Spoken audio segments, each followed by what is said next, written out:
Hi, everyone. Welcome to Special Presentation with Mike and Ethan, or... Alf will not be seen tonight. Ooh, uh, I can't see you too well. Come on over, come and sit on Grandpa's lap, and let me tell you a story of the way things used to be in the old days. When I was your age, we didn't have these laptops or tablets in the classroom.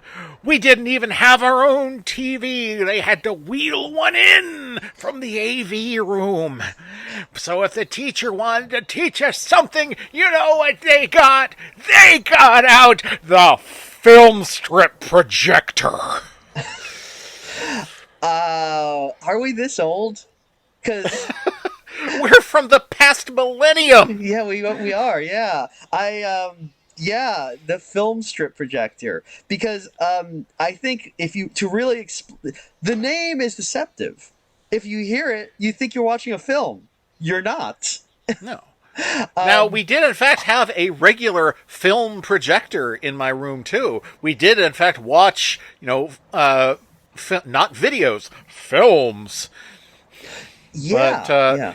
But there was also the film strip projector, which suggests, something like I don't know, a miniature or maybe mega film projector. No, it was a synchronized slideshow. Yeah. So I remember seeing these things in third grade and grades prior to third grade, and less so after that. After that, I think we started getting into into the modern era when we got videos brought into the Yeah, you and classroom. I both entered fourth grade around 1990, and that's when those started to taper off. Yeah. So we've seen just as we saw the the digital revolution in our high school years, we also saw the what would you call this? The video revolution, I guess. The Yeah, because yeah. The end of the analog video, I guess. Yeah. So, because I remember we call them, the film strip projector, or we call them, I think we actually did call them slideshows. Though I Hmm. remember them being like, they were like a circle. They were like a circle with all these slides on it. And it would like Mm. kind of, you would push a button and it would kind of like, ka-chunk, ka-chunk. The next one would go around. This thing would kind of spin. Not spin, that makes it sound like it goes fast. It was slow. Um, Yes. and they would be like it would make a noise like a beep to let you know when you had to push the button to move to the next slide. um, Beep. yeah, pushing buttons on the slide projector was probably like that was a good job guarantee for teachers in those days, because you could fire a teacher and like replace them with uh, with I don't know AI or something. They'd be like, "Yeah, who's going to push the button on the slide projector?" Oh, they got us this time. So it was really like, that was like you were guaranteed a job in those days. They wouldn't like try to force you into retirement early to be a gym teacher. Not in those days, because who would push the button anyway? Ethan, do you remember any specific slideshows from when you were in like the third grade era? Yes, and I can in fact name a few for you that some of these I've actually brought up on the podcast before. I know I've told the story of the one that was all about the metric system, because even in closing in on the 90s, we were still kind of like, we're going to get the metric system any day now. Definitely something Reagan is invested in.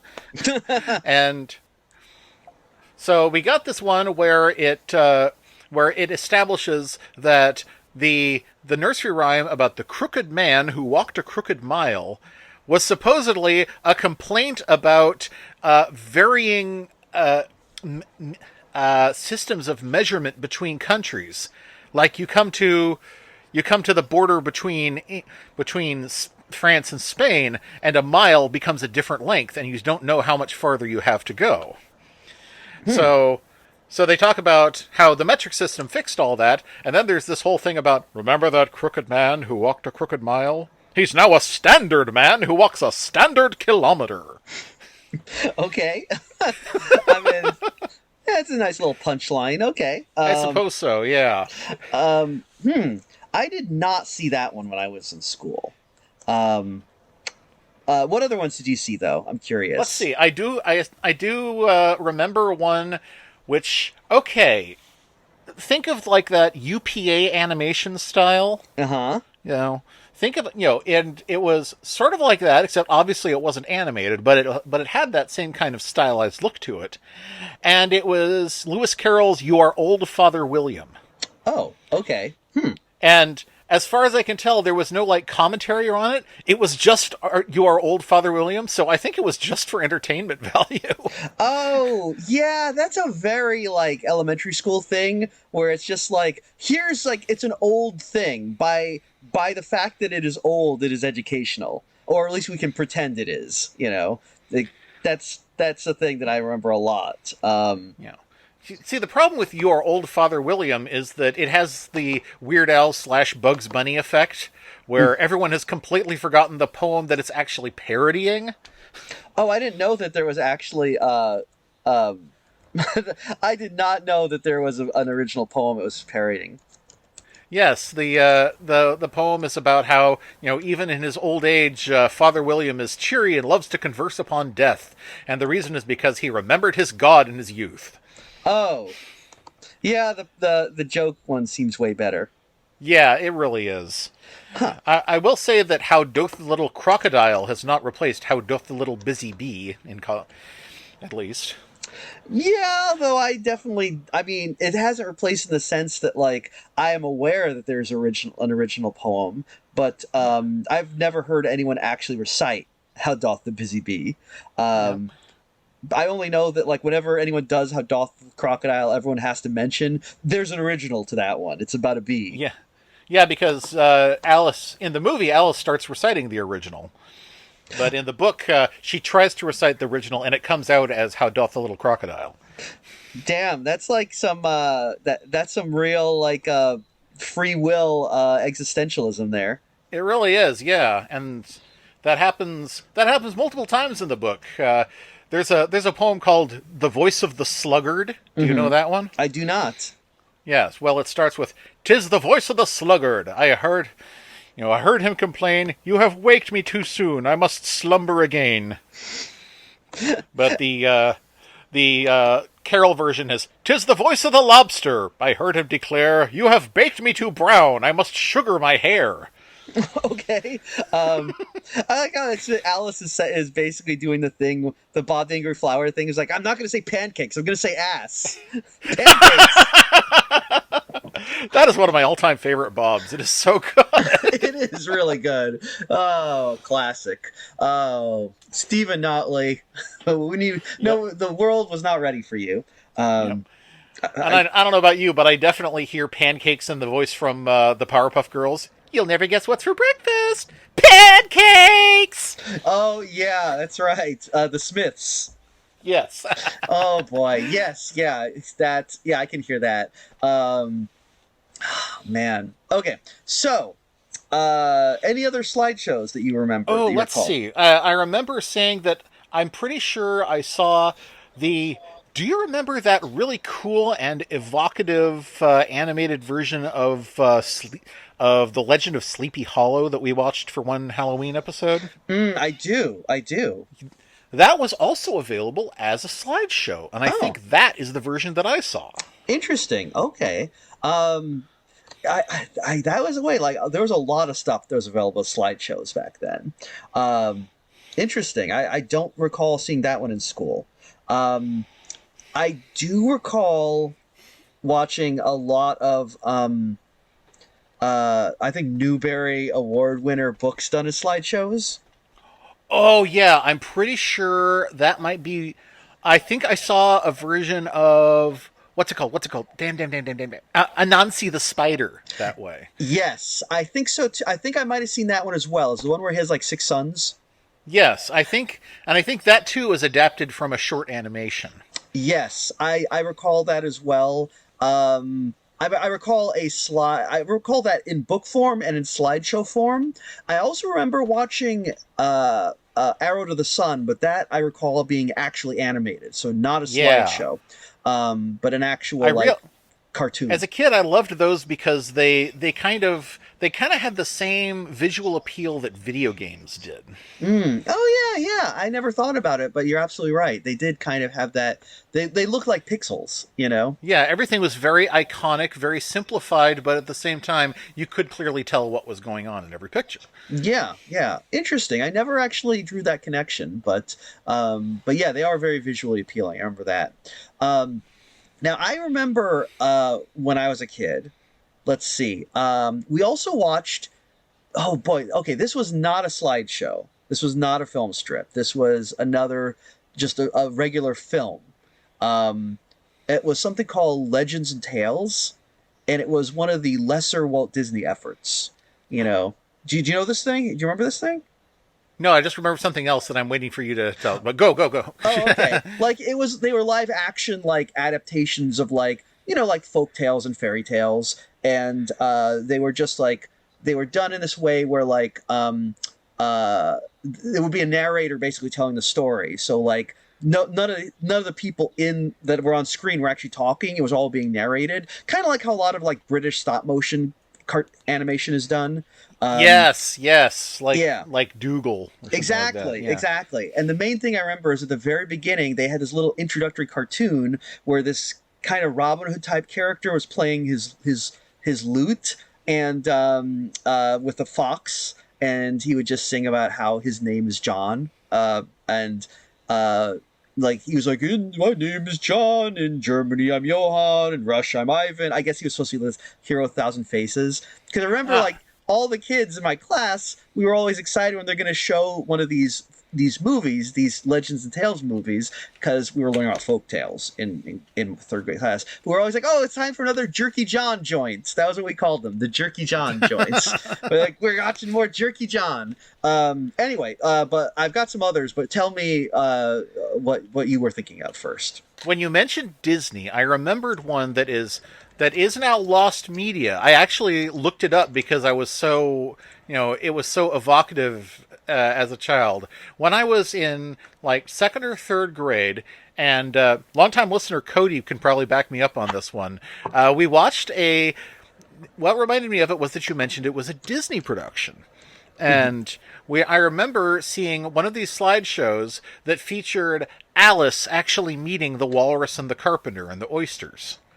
And the title of this was For Dinner or For Dinner. Huh.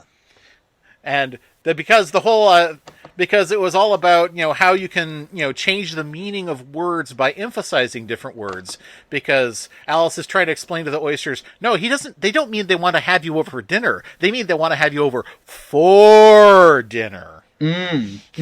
And that was extremely mimetic to my classroom. So for the rest of the year we were like, for dinner or for dinner. It is funny how prior to memes, we had to make our own. Yeah, absolutely. Oh man. Maybe it wasn't. I'm sorry. I'm kind of like trying to find like evidence now online for Legends and Tales. Maybe it wasn't called Legends and Tales. It was called something like that. Oh God, it's gonna drive me nuts. Okay. Well, here's another thing that we watched, and this was absolutely a slideshow or a film projector. Okay.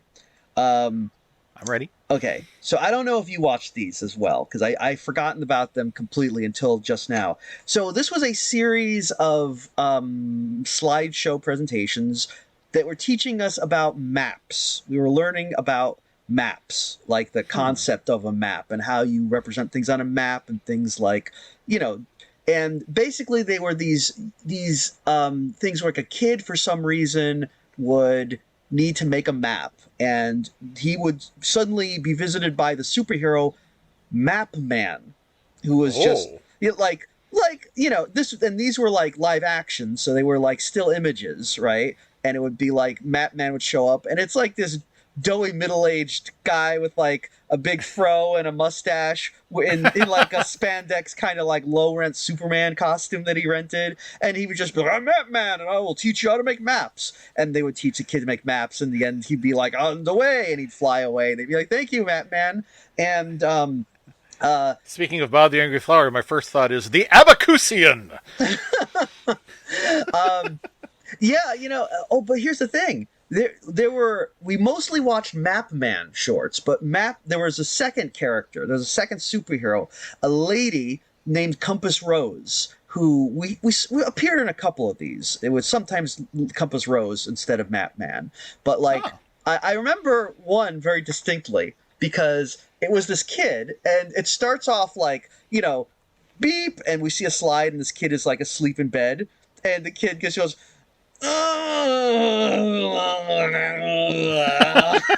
and then there's another beep for the next slide, and the whole class is like losing our shit over this sleepy noise the kid made. And of course, he wakes up, and then like Map Man appears, and basically Map Man wants to is trying to help him like make a map of his room for some reason. And Half of the room? yeah, like his room, and like the kid has this incredibly messy room, right? So Map Man uses his Map Man powers, so the kid floats over his room and he can get a bird's eye view and see where all the stuff in his room is, so he can make a map of it. And he's like, okay, I see where everything is. My chair's over there, and my desk is there, and my bed is there. And Map Man says, "You sure you don't want to put in the piles of garbage?" And the kid's like, "Stop trying to mess up my map." Yeah, I just remember that bit. Anyway, so Map Man and Compass Rose, I'm trying to Google them to see if there's any evidence of Map Man and Compass Rose. I am not finding anything.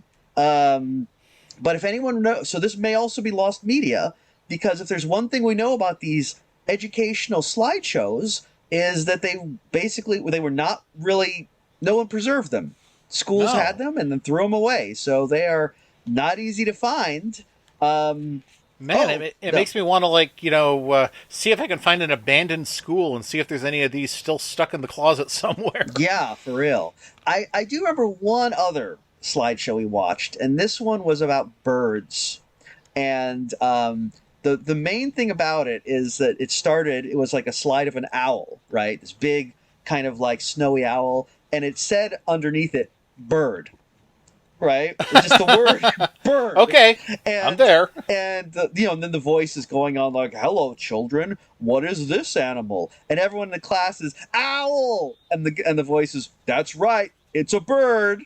And so, yeah, that was another, and then we realized, oh, okay. Give you the bird. The answer, whatever answer this guy wants, is right there on the slide. So after that, whatever slide would show up with a word, you would just yell the word that it said. So it really was like kind of dumbed down. And this was in like 1987. I feel like this was before they really dumbed school down. Like, you had to occasionally think when you were a kid in 1987 school. So this was like, we all kind of noticed how like dumbed down this one was, but we didn't realize it was the wave of the future. Anyway, kids today are dumb, not like me. I was smart. That's why I'm on a podcast now. Yeah. Anyway. Until the subject of snails comes up. Many people actually have made that mistake. I found out between the bat and the snail. Wow. No, not really. I would have believed you. Yeah. Well, no, I had to be honest. I apparently am the only one that has ever made that mistake. It's just because. Yeah, I don't have an excuse. Let's move on. Peanuts. Let's move on. Peanuts, yes. Anyway, so yeah, we've been spinning our wheels for about half an hour talking about these film strips, because I found a wonderful YouTube channel called The Film Strip Guy. This film strip guy, this wonderful man made of film strip, has dedicated his life to he probably does other things, but he's dedicated a small part of his life to preserving these film strips and adapting them for YouTube. And two of these that we got to see are part of the... hang on, let me get the name. Part of the Charlie Brown's Career Education Program, which was part of the Charlie Brown's Career Education Venture in 1979, under contract by the U.S. Department of Health, Education, and Welfare. These are official Peanuts productions and use the actual Peanuts voice acting children from the specials that were being made at the time. So these were, the idea And I think a lot of people listening who are younger than us will find the idea that the of these film strips bizarre for multiple reasons. Not just the fact that they are these odd, that they don't move, not just the medium, but also that like these are. So these Charlie Brown film strips are to teach you about how jobs are important. Yes. And So it's sort of like Charlie Brown versus the future blob. yeah, it's exactly that. And apparently, there were 36 of these. Yeah. And I think, as far as I know, about as far as I know, 21 of them are still in existence. And I found this little bit of information out from a something called the Og Blog podcast. Yes. Og.com. Yes. Because dedicated to all things peanuts, because Charlie Brown says Og. But yeah, so we watched. Which ones did we watch, actually? We watched two, and also a third fully animated film with the incredible title, It's Dental Flossophy, Charlie Brown. I get it. Yeah. Unfortunately, there's actually another dental health short that I forgot to share with you, which is too bad because it contains this incredible image, which I'm sharing with you right now. Oh boy, what could it be? Oh boy. Wait, so there are multiple Peanuts shorts about dental hygiene. Yes, in fact, the one that we watched is the sequel to this one and takes place one day later. One day. So they're in continuity with each other. Oh, that explains a lot, actually, because this dental hygiene short opens with Charlie Brown talking about how the previous day he had done some sort of school project about dental hygiene and taught everyone to brush their teeth, but he felt like he was missing something, and he has to go to a psychiatrist to talk about this. And Lucy explains, "Yeah, you blockhead, you need to floss your teeth." Boy, aren't you glad that she's his therapist and not his dentist? Yeah. Actually, Lucy is, I will say, she is a little out of character because she's surprisingly helpful and not abusive in this one. She really doesn't she actually does not call Charlie Brown a blockhead. She seems to be more sympathetic to the fact that he forgot flossing because, let's face it, everybody forgets flossing. They've been trying to get us to floss for how long now? How many years? If we could remember to floss, then there wouldn't be as many dentists. No. I mean, I'm like Mitch Hedberg. I wish I had one big curvy tooth. Yeah. Yeah. That's the thing is like everybody they've been trying to get America to floss for like 100 years now, and it just ain't happening. That dog don't hunt. We're not gonna floss. Sorry. I mean, there's those. Those sword-shaped picks really help, but at the same time, it's just like, hey, I know how to get myself a floss. Why don't I create a bunch of more plastic weights than ever before? Yeah, exactly. Well, I mean, they're like, okay, who's going to get you to floss? Dudley the Tyrannosaurus? Timmy the Tooth? Peanuts? What do we want? Something, anything. We'll make anything to get you to floss. And it's just like, it's not happening. Sorry. Nope. Even Dr. Slim Goodbody's traveling menagerie from Kaiser Permanente couldn't get us to floss. Oh, hey, yeah, doesn't he? Have we talked about that? Doesn't he have like a big pair of talking teeth that is like his sidekick? Well, actually, wait a second. I misspoke. Not Slim Goodbody. Because Slim Goodbody. Are we talking about the guy who has like organs on his leotard, right? Yeah, the guy who looks like he's cosplaying as the Visible Man. Gotcha. Okay, I misspoke. I was actually thinking of not Slim Goodbody, Dr. Goodbody, I think is his name. Ah. Have we ever spoken of Dr. Goodbody? I remember you talking about it before, but I've certainly never seen it. Okay. You would remember it if you've seen it. For the kids at home, this was a show that Kaiser Permanente, you could contact Kaiser Permanente and they would come and put this show on in your school. And it was basically a puppet show. Some of them weren't puppets, some of them were people in costumes, like Big Bird type puppets, whatever you call that thing. I'm sure there's a name for that. There's a name for that kind of puppet, right? Full body puppet? That's right. Some of them were full body puppets, but like it was basically the plot was this guy was like, I want to be Dr. Goodbody's assistant in the Goodbody Traveling Menagerie. And in order to get this job, he had to help a series of puppet monsters deal with health problems that they had, like health and wellness issues. Like there was one that was like he was like this big kind of like he looked kind of like Grover, but like kind of fat. And he didn't like exercise, so they would teach him he had to teach this guy to exercise. And then there was like this real sexy like lady cat who talked like, kind of like Marlene Dietrich, and had like the cigarette in a holder thing. And he had to teach her the smoking is bad. I think her name was Nikki Teen, actually. Yeah. Get it? And there was Mumford, who was looked kind of like a little Snuffleupagus, but like covered in bandages. And he had played with matches, so he had to learn a lesson not to do that. His name was Mumford? Mumford, yes. Huh. Like the Amazing Mumford? Like the Amazing Mumford, yes, exactly. There was, let me think. There was Super Beast, who was he was just kind of there's one point where they had like a vending machine and the guy had to pick what he wanted to eat for a meal. So he picked all this junk food, and this little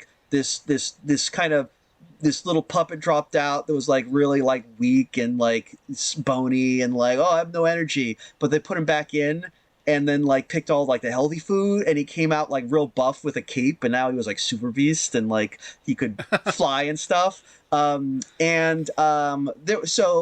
But my favorite character in this whole thing was called Pickle, and she was this kind of green worm looking thing, and her problem was that she drank too much, so she had really bad hangovers, and he had to teach her not to be a drunk. And because she was all at the end she's I thought it was only a problem if you drank and drive. I didn't know that drinking itself could be a problem. Anyway, I really liked Pickle. She was my favorite character in this whole thing. I was just I really feel seen by Pickle, because I saw Pickle and I was I would like to grow up to be a lush too, actually. So thanks, Kaiser Permanente. And I think there was also towards the end of the show a big evil vulture came by who was trying to sell the guy drugs. And the guy, I forget his name, the main guy was he was just a guy. He was not not a puppet. That wasn't Dr. Goodbody? No. He was trying to get this job as Dr. Goodbody's assistant. Dr. Goodbody was an unseen character. But this vulture was trying to get him to do drugs, right? And I remember because he's I don't know. And everyone, all the kids in the audience are say no! It's a Punch and Judy show. So we saw this. I remember seeing this and this as a kid and being this rules. I love this show. Now my wife has seen this show a couple times when she was a kid, and it's one of these weird things. Apparently Kaiser Permanente has offered this for 20 years. To this day, you can go, and if you have I think a minimum of 20 people, you can get them to put this show on for free. I think is. Oh, wow. Now, I think it's for schools, so if you just hire them for your bachelor party, they may say no, come on. But that'd be a hell of a bachelor party. Holy shit! I think that would be pretty awesome. I mean, if you're just I know you wanted to see a lady jump out of a cake. I got something better for you. We're gonna learn about health and hygiene from these puppets. Actually, that rules. I feel Ethan, I have a question for you. Assume that you're gonna get married and your friends throw a bachelor party for you and they take you to a puppet show. No, they put on a puppet show for you. They bring in some puppets to a puppet. I mean, would you think that was a good bachelor party? That would kick ass. Yeah, I mean, that would be. I mean, for one thing, it would be super awesome to have puppeteers for friends in the first place. It would be, I think. Okay, well, this is good to know. Okay, don't get married anytime soon because it's going to take time to stage this. Okay, good. But anyway, so I think the name of this whole thing was Doctor. You know what? I am going to Google this right now because I suspect this one may actually have some presence online. Now, I think I've been looking for it this whole time and I could not find anything. It just gives me Slim Goodbody. Oh, really? Traveling Menagerie. Let's see. Oh, I'm sorry. Okay, I found it. It's Professor Bodywise's Traveling Menagerie. So that's the problem. I said the wrong thing. But right here, I can actually show you. I will show you. These are some of the puppets that were in it. And you can see the gray thing on the right. That is the Grover type guy who doesn't like to exercise. That's Pickle behind him, kind of that thing that looks like a worm. The blue thing is Nikki Teen. She's the cat who smokes. You can see the evil vulture behind her. And in the front, that girl, I assume, is playing the part of the human, has got Mumford in her lap. And there's Super Beast back there with kind of a lion head. Yeah, I recognized him immediately. Yeah, that green thing, I forgot about him. That is Super Weevil. He is a daredevil Wogglebug type character who didn't like wearing seatbelts, and he had to learn to wear seatbelts. And you can't see him very well, but behind him there's like a blue thing, kind of a blue thing with cowboy boots. That thing, I forget his name, but he needed to learn to brush his teeth. That was his thing. I can see that he's mostly mouth. Yes.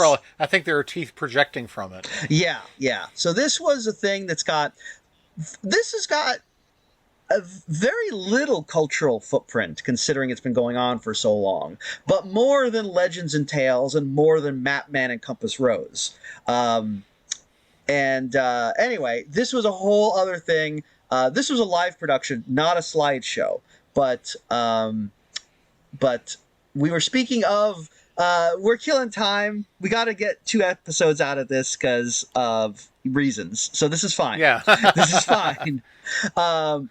But we were speaking of Peanuts, and the Peanuts things we watched, one was made by the American Dental Association, and the other one was the Department of Education. And in conjunction with the Charlie Brown Association for Career Development or something, you said? Something to that effect, yes. They designed a whole, Charlie Brown's career education venture, which started in 1979, so this is as old as us.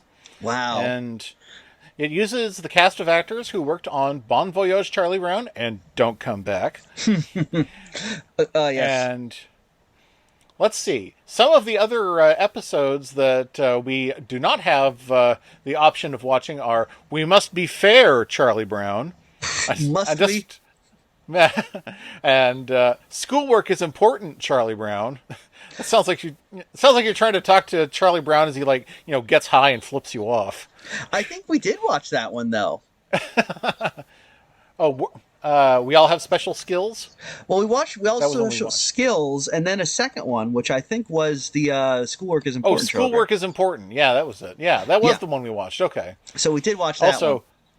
People do different kinds of work, Charlie Brown, which, seems like, Charlie Brown would be like, you don't have to talk down to me like that, Yeah, some of these are getting kind of almost patronizing. Now, but better names include You May Live Underwater, Charlie Brown. I like the name. If you don't clean up your act. I like that one because it sounds like it sounds like a fucking oh god, what is it? A Talking Head song. You may find yourself in a beautiful house underwater. Wait, is that Talking Charlie Heads? Brown, your wife? Yeah, is that Talking Heads? Yeah. Okay, good. Talking Geeds. That's it. Yeah. Let's see. Also, you may be moving, Charlie Brown. Oh, okay, that's kind of a threat. Oh, because of for a new job. I got it. Yeah, okay. All right, We so all have dignity, Charlie Brown, except for you. yeah, boy, you can tell these are from a different era. Can you imagine like schools today showing kids a film strip like "You have dignity, children"? It's like, no, we don't want kids to think that. We don't No. want. No, we're in kind of the revolt of the angry parents right now who are like kind of revolt against the idea that like their children should have any sort of autonomy or rights at all and be anything other than extensions of their own egos. So Yep. Some parents have spent their lives absolutely, viciously angry over being told that kids should have self-esteem. yeah, They're like, self-esteem? No, they should have like Jesus-esteem or something. I don't know. yeah, for real. Like, aren't they? I think like an entire political party that's dedicated to like pissing on Mister Rogers' grave at this point, which is kind of insane to think that it's like, And that was a reverend. yeah, it's like, oh yeah, you mean this like an ordained minister who like dedicated his life to like helping children, and this person's like, oh, that's woke. Fuck that guy. Yeah. Anyway, bad times, but I do think that the thing that kind of was interesting to me. Well, there's lots of interesting things about these Charlie Brown things that we watched. But I was thinking about how you remember like there's certain media properties like Archie or the Bernstein Bears that you kind of like rent out to people, like, and that's why you have those weird religious Archie comics that are kind of and it feels like Charles Schultz was kind of doing that with Peanuts here, where he's just like, I'm renting them out, but like I guess most of this is for a good cause. I don't recall any ones where he rented Peanuts out to like, I don't know, the Church of Scientology or something. So I would say that this is less rented out than Archie because the Archie ones just more or less treated the Archie characters as players to put on these religious scare stories, whereas this is the Peanuts gang being themselves for the most part. Yeah. And it does feel like I believe these are also made by Bill Melendez, so they got the actual Peanuts guy, and I feel like this is all. I do know that Charles Schultz definitely merchandised Peanuts to hell and back. A lot, like a lot. Yeah, a lot. Like you can get your Snoopy snow cone machine. You get your Knott's Berry Farm Snoopy Land shit. Like, but I don't really. I can't think of anything that like that was done with Peanuts that was like, oh, that really tars the Peanuts brand. I think he was probably pretty careful about like, okay, this is we're not gonna like, I don't know. There's nothing that I'd be like, oh wow, Charlie Brown would never do that.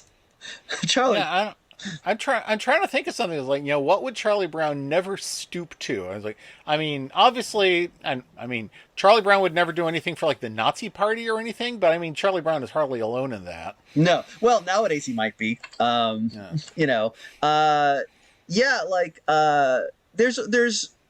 I feel like in 1979, if the Department of Education wanted to do like a series of film strips, telling kids about like, hey, this is what you need to know about how to get, how to survive in the world of work, and that doesn't sound bad, Like if the 2026 Department of Education came to me and said we want to license Peanuts to make a series of film strips about like work, I would be like, do you really?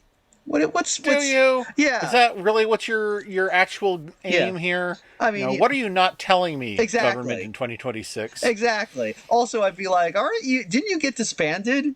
Don't you not exist anymore? I feel like now we've got every department is either disbanded or the department of the opposite of what it is. Yeah. So it's like No, we want to have Snoopy be the face of Doge. Yeah. Oh my God. I will give I'll give Charles Schultz credit. I feel like he would not allow the use of Snoopy for Doge. No, yeah, that is something he would not stand for.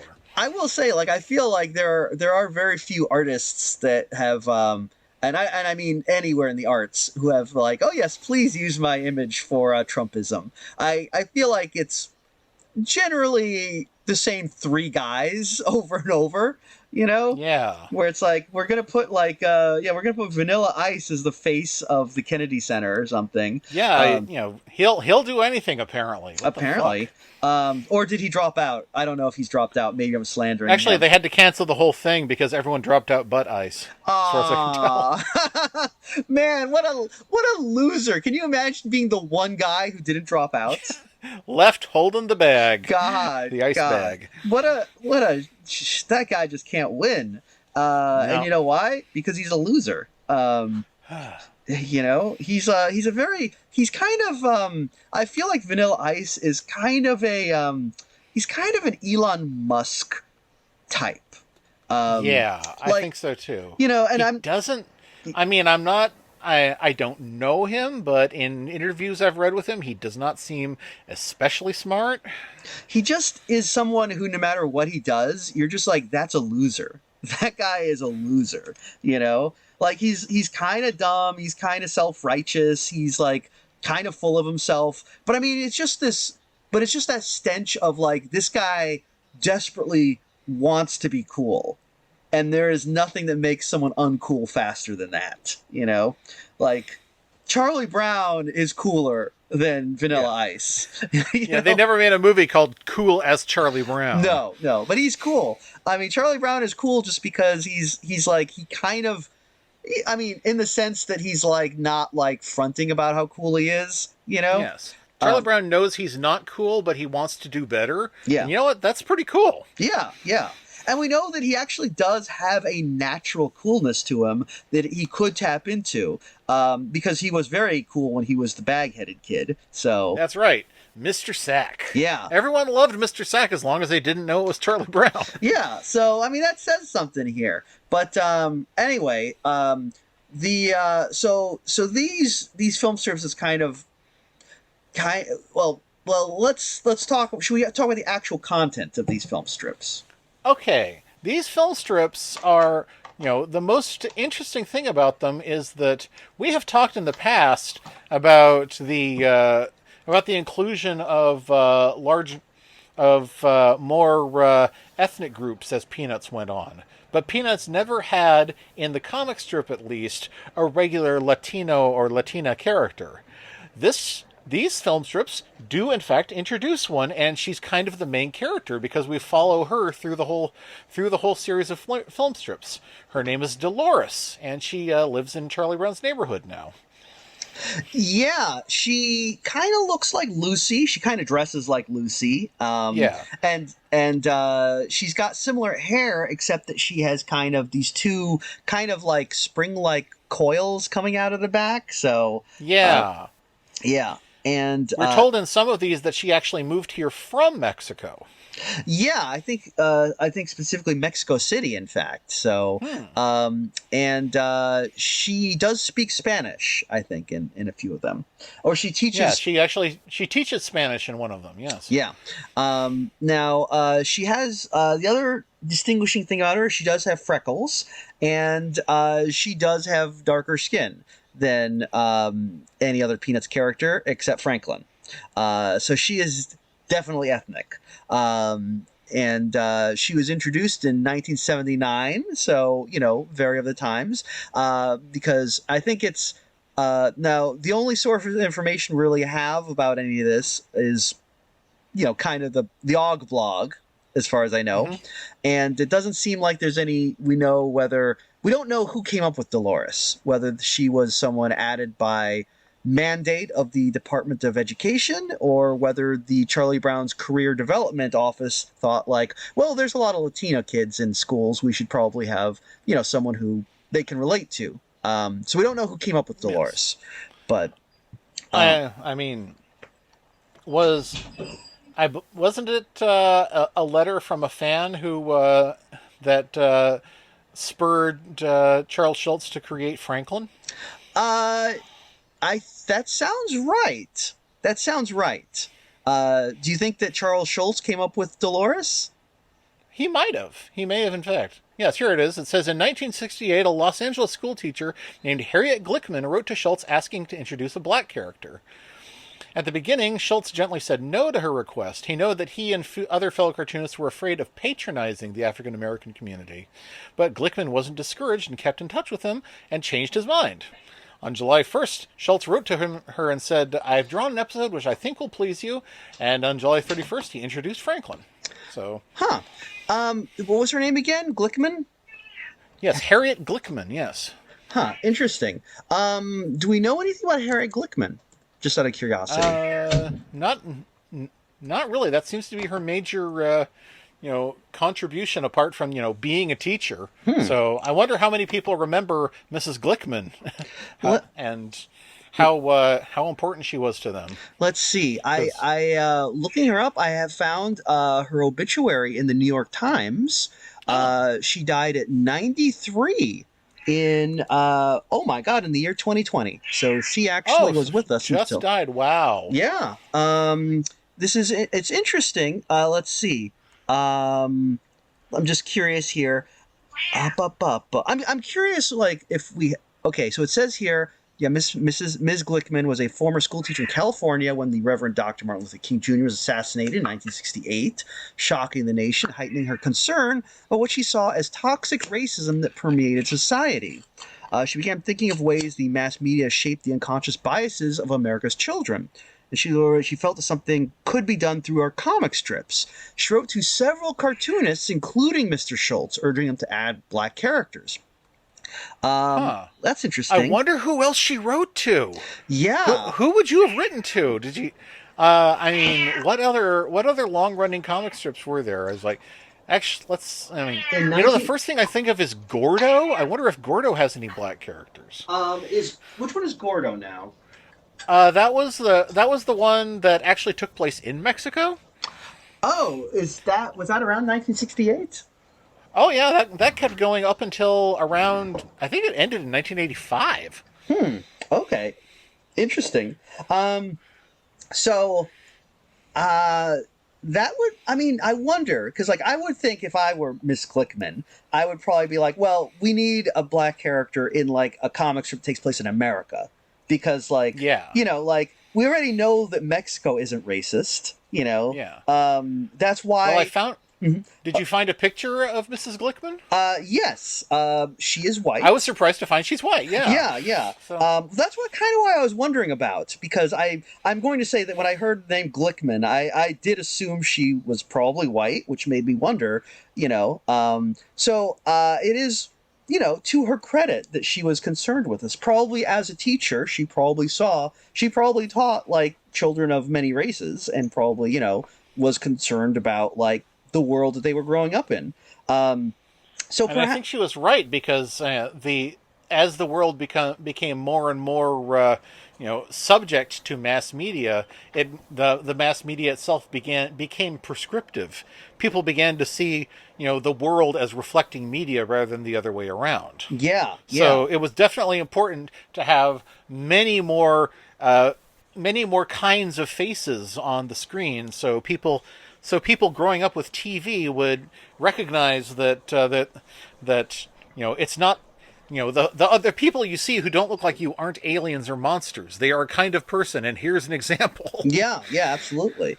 I mean, that's one of the reasons I think we've mentioned before, like, I really don't think that, like, you can overstate the effect that something like, The Cosby Show had on American culture at the time. Oh. And it's very unfortunate about that, because legitimately, everything we got from Bill Cosby is good, but we didn't get it legitimately. That's the problem. Yeah, it shouldn't have all been tainted.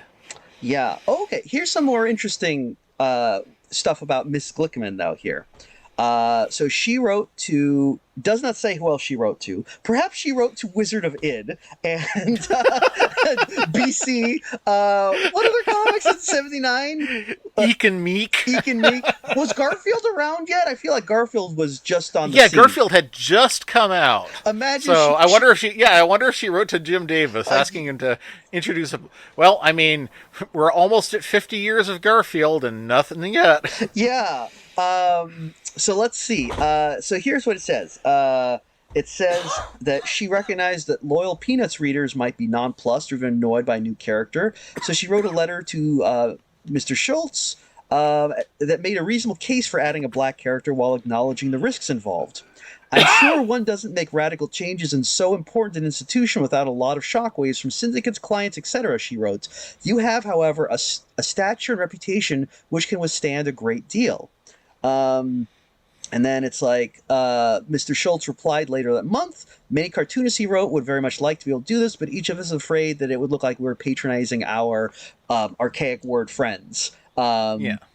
It's not a bad word. It's not the bad word. It's just the word that, it's like the one that comes before college fund. Yeah. So. I'm not going to say it because I don't need someone clipping that out of context, trying to cancel me. But then we keep suggesting that'll happen. Somebody's gonna be like, "Hey, that's a good idea." Someday we're gonna speak it into being.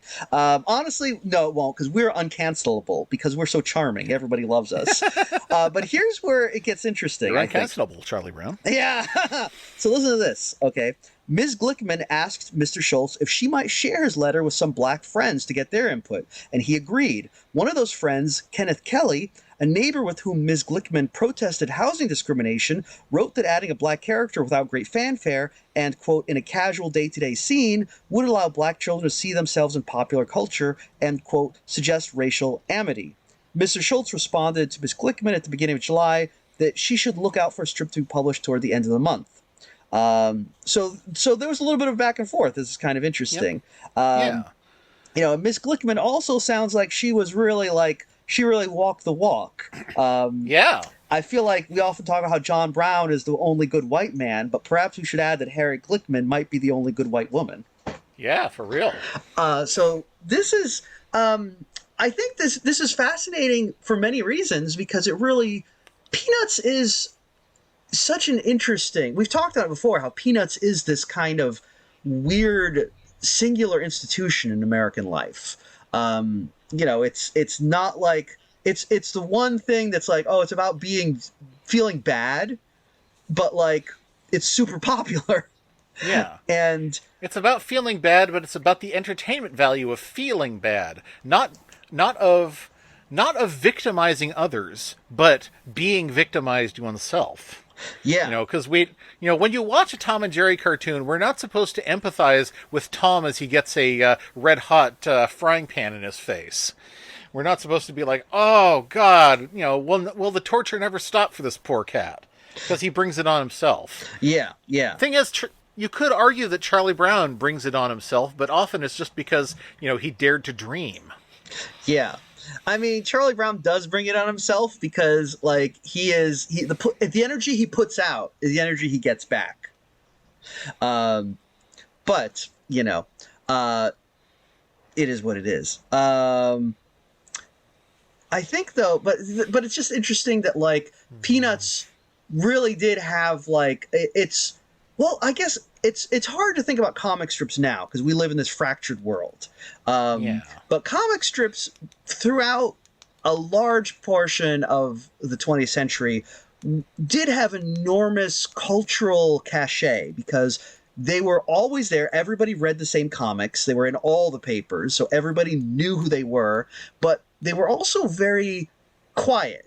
They weren't a big flashy thing like movies or television. They were this thing that everybody knew but didn't really think about. They're almost like background noise. So it was easy to forget how much cultural capital they might really have. until I I think don't know if that's necessarily true because, comic strips have always been extremely marketable. Mhm. So even if you weren't reading the comic strips every day, you were always aware of them because of, the giant wall of Shmoo merchandise. True, true. I feel like, I mean, you were always aware of them, but I feel like they were like there was something about them where you wouldn't be aware that you were aware of them. Like they were almost like because Garfield was everywhere, right? But nobody ever Yeah. got sick of him the way that you would get the sick of like Mickey Mouse. You know, like you see Mickey Mouse and be like, oh, that's capitalism, man. But you'd see Garfield and not even notice. You know. And you know what? Maybe you've got something there because Mickey Mouse was a symbol of a corporation, whereas Garfield, I guess he was a symbol of Paws Inc., but all they did was Garfield. Yeah. You didn't. Garfield had nothing to sell but himself. Yeah, I feel like, so comic strips, I feel like they were just a little more low key, even just something about them, even though they were like omnipresent, and you really when things like Charles Schultz introducing Franklin happen, it really shows that like actually they do have enormous impact in people, and they really do matter in this way that like you tend to forget. We talked about Lynn Johnson introducing a gay character in the '90s, I think, and it's Yes. very similar. Um, With Lynn Johnson, it's a little different because one of the things about the gay experience is that it would have been a little weird for Charlie Brown to meet a gay kid on the beach, true, and true.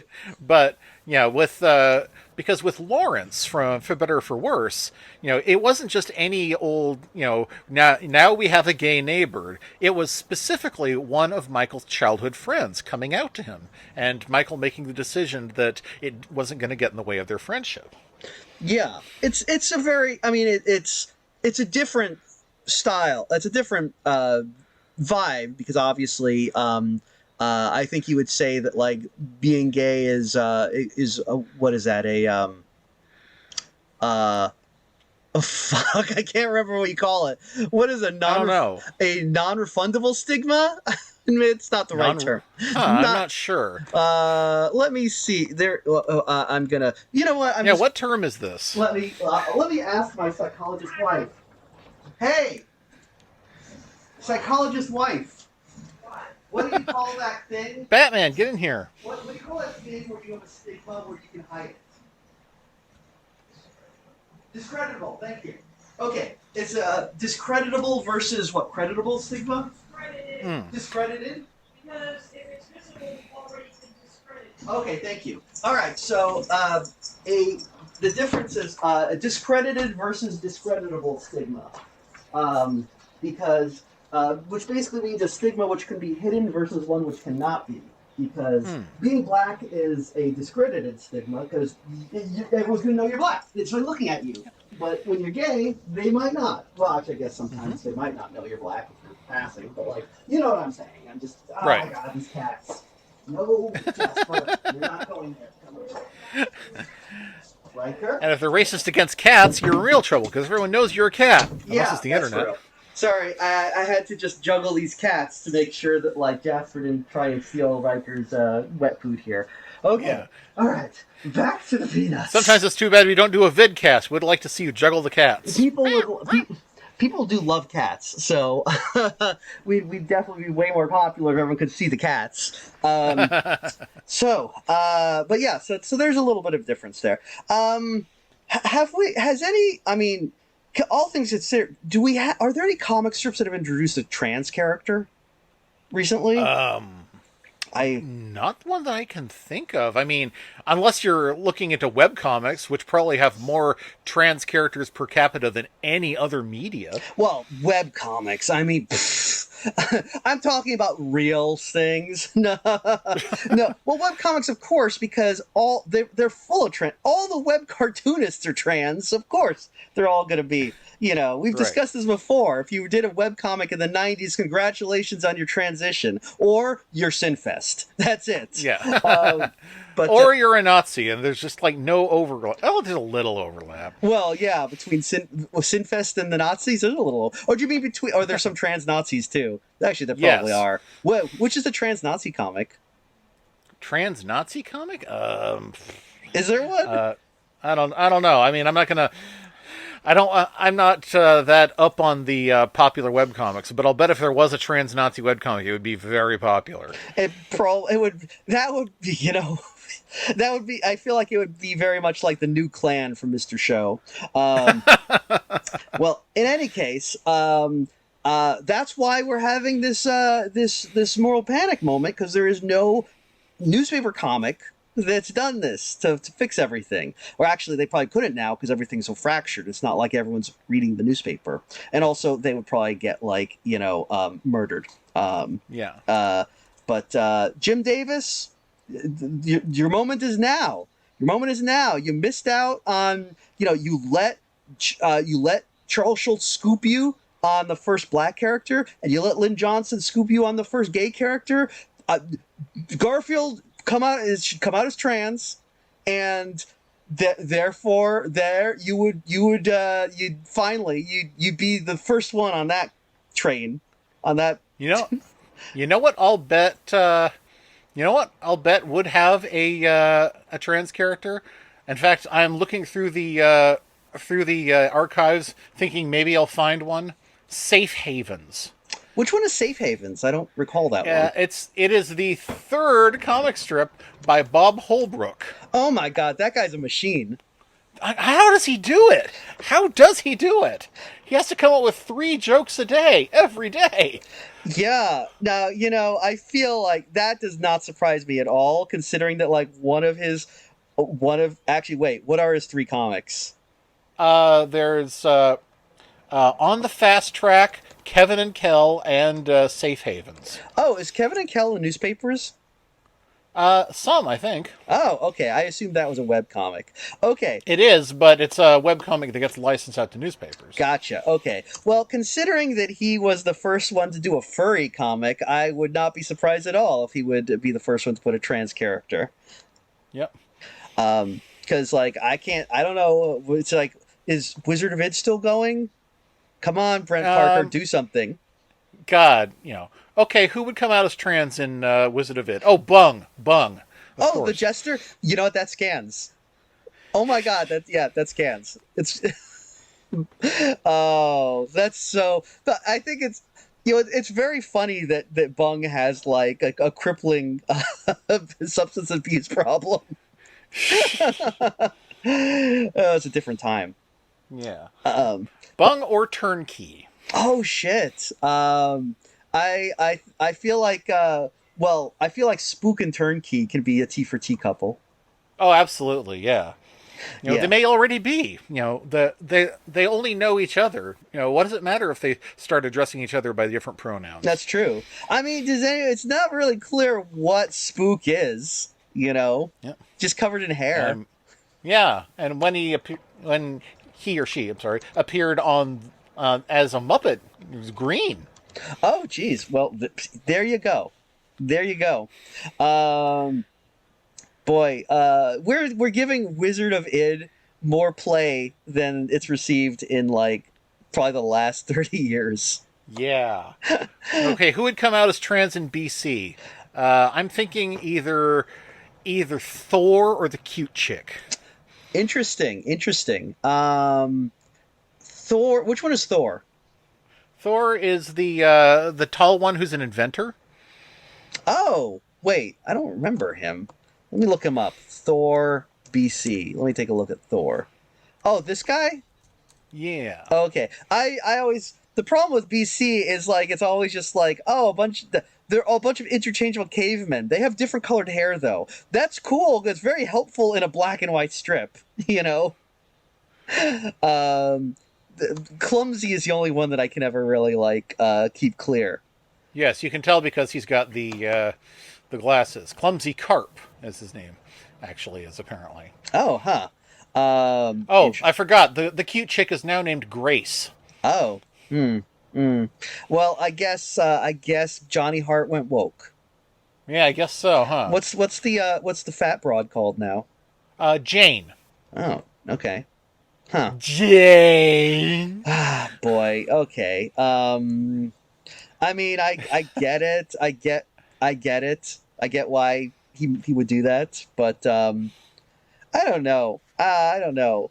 Um, And to be fair, I think they should have the other name. I think Jane matches the cute chick better, and Grace the fat broad. yeah, yeah. Do you remember when Beetle Bailey went woke? Oh, I mean that was before my time. Even that was when oh shoot what's his name, the Lieutenant Flap joined up. Yeah. Oh, I forgot about that. Yes, that's true. So Beetle Bailey, Lieutenant Flap, is boy. So, but he got scooped by Charles Schultz, not the first black character. That's true. But Yeah, did Beetle Bailey have the first Asian character? I mean, Corporal Yo, Corporal Yo. possibly. Yeah, yeah. And of course we know that like Beetle Bailey also went woke when the general stopped sexually harassing Miss Buxley and apologized too, like a cuck. Um, Now, but I cannot remember the name of the female officer who's chasing Sarge. oh, you mean I think it's Sergeant Lug? Lug. Lug? Yes. Yeah, yeah. Yeah. That's right, boy. That is not okay. That is sexual harassment. Lug. Gentlemen, meet Lug. Yeah, doesn't she have a cat? Yeah, she does. She has a cat that I think the cat and Otto kind of have it out once in a while, but I think they also kind of get along better than their humans do. Yeah, yeah. Anyway, if anyone in Beetle Bailey was going to come out as trans, it would definitely be Chip Gizmo. Yeah. Oh, yeah, yeah. Oh, yes, yes, absolutely, 100%. Not even. Yeah, absolutely. Of course, Chip would have to do this after Trump is out of office. Yes, So. that's true. But but if there is one thing that Trump loves to do, and that is to be like, we're getting rid of all the trans people in the army. It's like, but how do you think how do you think computers run? They do the computers. I think that's what they're famous for doing. Computers. We don't need computers. We need tanks. Yeah. We need horses and bayonets. I wonder what is going on in Beetle Bailey these days. Have they? It's. I'm sure that they've gone 50 years. They've gone like almost 100 years of American imperialism without ever mentioning a single war we've been in. So I'm sure it's doing fine. But no, Camp Swampy never goes to war. Yeah, yeah. They're yeah, Chip Gizmo or maybe Plato. Plato. Yeah, I could. Yeah, Plato, I could see. But Chip Gizmo is 100%. Yes. That is. I mean, come on. I don't know what the girl name of Chip is. Chipina, Chipette, Chipette. Chipette Gizmo. I don't know. But anyway, so anyway, I'm just saying there's a lot of possibilities. Any cartoonist who wants to like get the prize for doing this, it's right there. It's right there. I don't think Hagar the Horrible has a big enough cast for one of them to come out as trans. Oh, Dr. Zook. Oh, Dr. Zook. Oh yeah, totally. Yeah. You're right. That's why Dr. Zook is always wearing that like druid outfit. That's basically dysphoria hoodie. Oh God, you're right. Oh geez, so Dr. Zook is like, oh shoot, what's his name? The trans doctor who was laughed out of office for saying maybe we should all wash our hands. Oh, James Barry, I think. Yes, that's it. Oh damn, yeah, he's like a Viking James Barry if you think about it. I guess he's a Viking. I just realized Hager the Horrible's not very clear on that exactly. No. Is he a druid or something? I don't know, but I guess it's irrelevant. But anyway, okay. So yeah, thank you. Anyway, we've been talking for an hour without actually getting to the thing, but that's fine because It's what we do. It's what we do. It's what we do. Hey everyone, this is Mike. Just letting you know that we talked so much not about these Peanuts film strips that we are splitting this up into 2 episodes. So join us next week when we finally get around to talking about the Peanuts film strips.